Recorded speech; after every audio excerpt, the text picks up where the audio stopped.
Hello guys, good morning সবাইকে। শুভ সকাল। অনেক দিন পরে একটু জোশ পেলাম, ঘুমিয়েও শান্তি পেলাম। এত সুন্দর লাক্সারি রুমে আর বেডে শুয়ে কে না শান্তি পায় বলো। আর এত সুন্দর ঠান্ডা ওয়েদার। তো চলো, এখন ঘুম থেকে উঠে গেছি আর দেখবো এবারে বাইরের দৃশ্যটা। এত সুন্দর প্রকৃতি, ওয়াও। মানে ধারণা করতে পারছো, ঘুম থেকে উঠেই মাত্র রৌদ্রটা চোখে পড়বে আর তার সাথে এরকম পাহাড়ের চূড়া।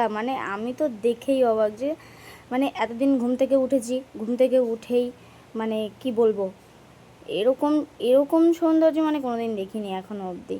তো যাই হোক, দেখে তো দারুণ লাগছে, দারুণ লাগছে। দেখতে পাচ্ছ, একটা পাহাড় না, দুটো পাহাড় না, কতগুলো পাহাড় পিছনে পিছনে লুকিয়ে আছে। তো চলো, একটা উইন্ডো দেখা শেষ, এবার আরেকটা উইন্ডো থেকে দেখবো যে সেটাতে কি কি দেখা যায়। তো এটা তো এই যে দেখতেই পেলে সুন্দর পাহাড়, আর নিচ থেকে পুরো বাড়ি ফাড়ি আছে সুন্দর করে একদম। এই দেখো ক্লোজে পাহাড়টা, দারুণ লাগছে। সামনে সামনে ফোনে কতটা তোমাদের ভালো লাগছে বা বুঝতে পারছো জানি না, কিন্তু সামনে থেকে সত্যি অপূর্ব অপূর্ব লাগছে। আর একটা উইন্ডো যেহেতু হয়ে গেছে, দেখে নিয়েছো পাহাড়, আর আরেকটা উইন্ডো থেকে দেখি আমাদের কি দেখা যাবে। এই রুমে কিন্তু আমাদের অনেকটাই চার্জেস নিয়েছে, একটাই কারণে যে এই দুটো উইন্ডো আর সকালবেলা সুন্দর জিনিস দেখা।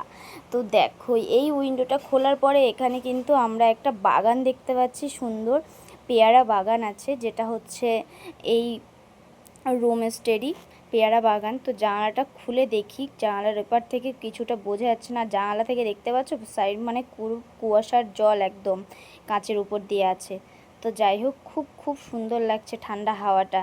আর এই দেখো ঠান্ডা হাওয়ায় আমি একটু আর কি নিজেকে হাওয়া লাগাচ্ছিলাম গায়ে। যাই হোক, এই দিকে কিন্তু সব পাইন বন আছে উপরের দিকটায়, যতটা দেখতে পাবে। এই দিকে অতটা পাহাড় দেখা যাচ্ছে না, পাহাড়টা একটু দূরে আছে। এই সাইডটা পুরোটা জঙ্গল জঙ্গল আছে, সুন্দর। আর ওই যে দূরে ফাঁক থেকে একটু পাহাড় দেখা যাচ্ছে। একটা উইন্ডো খুললে পুরো ডিরেক্ট একদম পাহাড় দেখতে পাবে সুন্দর আর বাড়ি, আর আরেকটা উইন্ডোতে একদম জঙ্গল টাইপের দেখতে পাবে। তো যাই হোক, আমাদের আজকে এই রুমে একটা দিনই আমাদের স্টে করার কথা ছিল। আর এই জায়গায় যে আমরা স্টে করেছি, এটা হচ্ছে অরিতারের হোমস্টেতে আমরা এখানে ছিলাম। এই হচ্ছে পুরো রুম, পুরো হোমস্টেটা একদম সুন্দর দেখতে পাচ্ছ, পাথর দিয়ে সুন্দর করে করা। আর এখানে কিন্তু আরও টুরিস্ট ছিল। তো এই হোমস্টেটা আমরা একটু ঘুরে দেখব বলে চলে এসেছি উপরে। এই যে সিঁড়ি দিয়ে উপরে যাচ্ছি, অনেকটাই গোটা এরিয়া নিয়ে কিন্তু এই হোমস্টেটা করা আছে একদম। তো দেখো, আমরা পুরো রেডি সেডি হয়ে গেছি, যেহেতু আমাদের আজকেই এখান থেকে আমরা বেরোবো। একটা দিনেরই জন্য আমাদের ছিল এখানে থাকা, তো নেক্সট আমরা থাকবো। আর তোমরা সবাই অনেকেই জিজ্ঞেস করেছো যে আমরা কোথায় যাচ্ছি।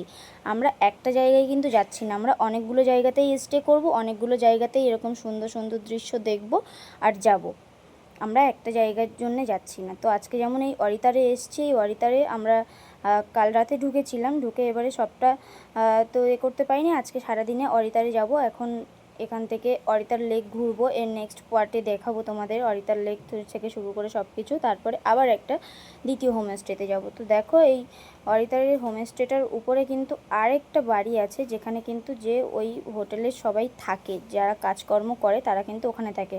ওই হোটেলের মধ্যে কিন্তু শুধুমাত্র ট্যুরিস্টরাই থাকে, আর যারা কাজকর্ম করে, রান্নাবান্না করে, খাবার দাবার দেয়, সার্ভ থেকে শুরু করে সব কিছু, তারা কিন্তু এই বাড়িটাই থাকে। আর এখানে দেখো কি রং বেরঙের, এত সুন্দর সুন্দর গাছ দেখে তো আমি পুরো পাগল। তো যাই হোক, আমাদের সকালবেলার ব্রেকফাস্ট করেই আমরা এখান থেকে বেরোবো। রাতে ডিনার হয়েছে, সকালে ব্রেকফাস্টও দেবে। আর ব্রেকফাস্টটা দেখে তো আমার মন জাস্ট ভরে গেল, যে 4টে করে লুচি দিয়েছে একদম ফুলকো ফুলকো, আর এদিকে হচ্ছে ঘুগনি আর 2টো ডিম ভাজি। কিন্তু সত্যি কথা বলতে লুচিগুলোর মধ্যে এক ফোঁটা তুমি তেল পাবে না, বা ডিম ভাজি যে হয়েছে, ডিম ভাজিটা কিন্তু পারফেক্ট হয়েছে, কিন্তু সেখান থেকে এক ফোঁটা তেল তুমি পাবে না। আর এই যে এখানে দেখো ফায়ার হয়েছিল, বনফায়ার, এটা দেখে মন